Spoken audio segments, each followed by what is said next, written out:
Good morning, class. Welcome to Tech 102. Today we will be talking about the logistics and effectiveness of an RTX Standard Series graphics card versus its TI counterpart or titanium plated core version.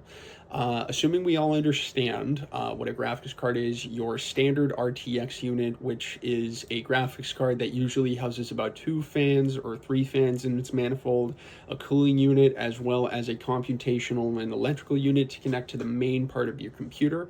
Your graphics card acts as an independent kind of brain attached inside to your motherboard that also communicates with the second nervous system, like I mentioned in earlier this semester, the CPU or central processing unit.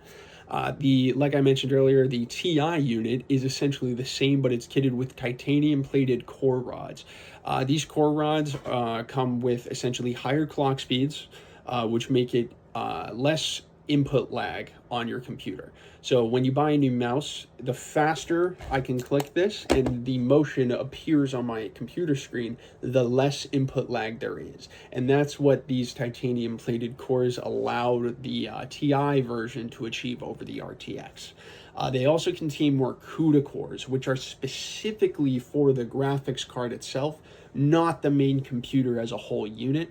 What I found really interesting about this when I was researching this was that each CUDA core contains 6 to 8 regular titanium cores based on how they cut the microchip within the manufacturing and processing.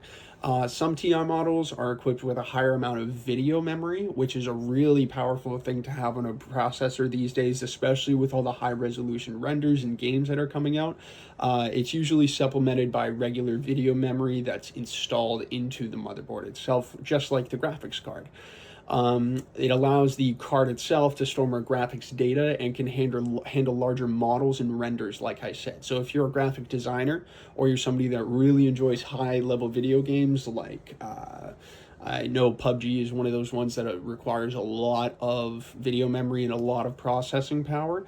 But that is just one of the examples of a TI being a lot more powerful than an RTX.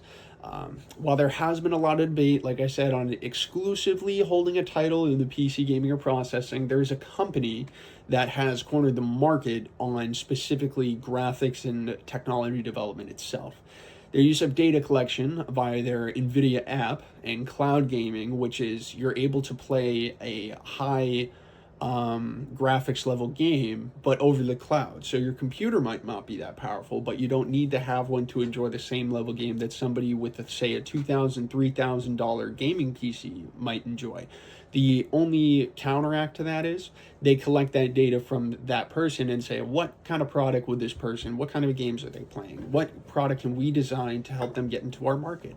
And I think that's really powerful too, that you can't replace, especially when talking about the RTX and the TI. So in conclusion, we're going to go with the TI for now, class. We're going to use that for our renders for now because the school is kind enough to provide, but that is essentially the basics of TI versus RTX. Have a great day.